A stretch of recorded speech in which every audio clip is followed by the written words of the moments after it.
ก็เจริญสุขเจริญธรรมอยู่จังล่างมีตาเป็นกะลาวัดธรรมกันได้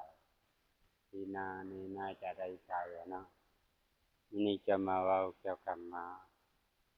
เป็นกติเตือนใจเนาะมามีว่าความผิดพลาดบ่ได้มีไว้เพื่อให้มันทำลายตัวเองในวันนี้แต่มันมีไว้เพื่อเป็นบทเรียนที่ดีสำหรับการใช้ชีวิตในวันต่อไปความผิดพลาดเนาะบ่ได้มีไว้เพื่อให้เราย่อท้อยอมแพ้โชคชะตา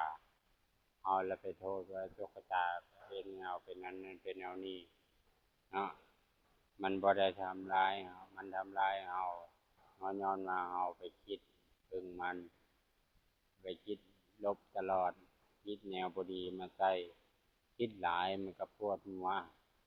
เนาะอันว่าแต่ว่ามันมีไว้เป็นบทเรียนความผิดพลาดว่าเราผิดหวังจากความรักมันก็ความผิดหวังอกหักเป็นแนวนี้เด้เราจึงรู้เนาะคันเราบ่รู้เราจึงบ่รู้ว่า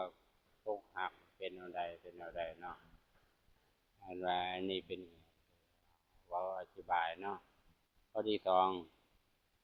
บ่รู้ว่าวันนี้จะเห็นเรื่องดีๆหรือเรื่องบ่ดีหลายปานใดกว่ากันแต่สิ่งที่ท้าทายคือกันเราจะยิ้มให้กับเรื่องราวกับเอานั้นได้ทุกเรื่องหรือบ่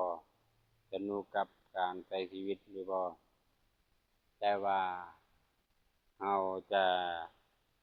รู้บ่ว่าวันนี้มันจะเกิดเรื่องแนวบ่ดีเราบ่สามารถรู้ได้เราบ่สามารถจะรู้ว่ามื้อนี้แล้งตายหรือมื้อแล้งเจ็บป่วยเราก็บ่สามารถรู้ได้เมื่อเป็นอันนี้แล้วเรื่องบ่ดีเราจะไปคิดหลายคิดแต่แนวบุญกุศลคิดแนวว่าเมื่อใดจะได้บุญหลายแนวใดจะชีวิตจะดีขึ้นเนาะ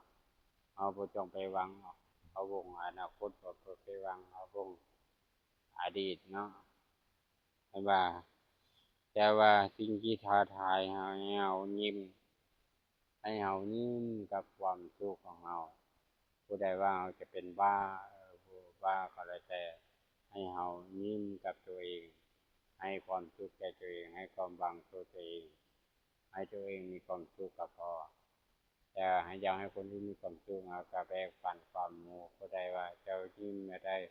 เอามาถามจึงบอกเนาะให้อยู่ไปเว้าเขาแล้วเขาว่า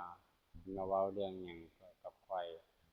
นะเขาว่าเฮานี่เป็นบ้าเจาะเรื่องเว้าเรื่องคนอื่นเนาะอันนี้เป็นบ้าอันนี้เป็นกติเตือนใจเนาะขออนุโมทนาบุญกุศลที่ได้เข้ามาฟังเป็นจบเนาะ